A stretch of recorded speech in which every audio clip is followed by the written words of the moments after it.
আজকে রান্না করব দেশি মুরগি।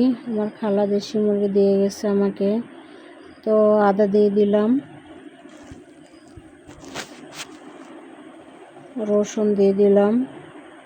আজকে হাতে মেখে রান্না করব, তো ভাবলাম যে আগে মশলাটা খুব ভালো করে মাখিয়ে নিই, তারপরে সব কিছু দিব। এটা হচ্ছে আপনার জিরার গুঁড়া, মানে জিরা বলতে মাংসের জন্য আমি একটা মশলা তৈরি করি, সব কিছু মিশিয়ে। তারপরে হলুদের গুঁড়া, আর একটু হলুদের গুঁড়া দিয়ে দিলাম। মরিচের গুঁড়া দেব 1.5 চামচের মতো।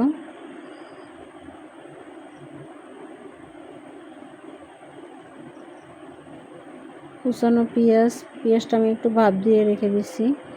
আমি অনেক সময় পেঁয়াজ একটু বেশি করে ভাপ দিয়ে রেখে দিই। তেল দিয়ে দিব এবার।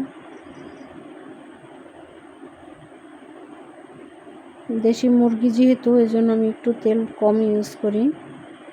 লবণটা দিয়ে এবার খুব ভালো করে মাখিয়ে নিতে হবে।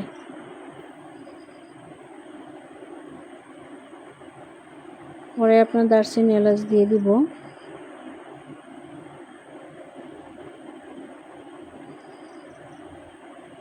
সবগুলো মাংস দিয়ে তারপর খুব ভালো করে মশলাটা মাখিয়ে নিব।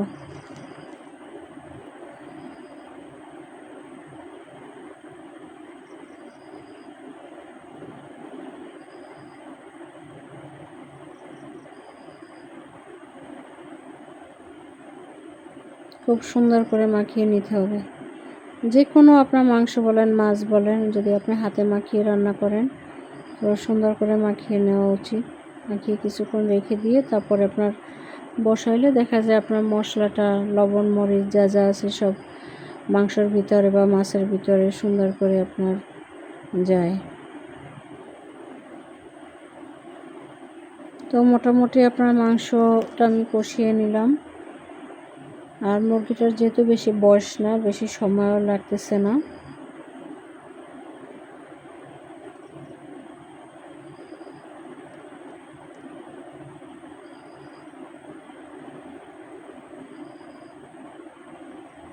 একটু ঝোল দিয়ে দিলাম, হালকা একটু ঝোল রাখবো।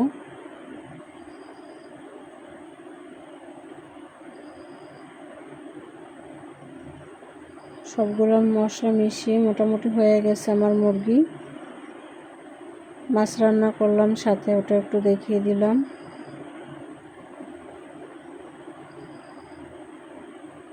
গরু মাংস,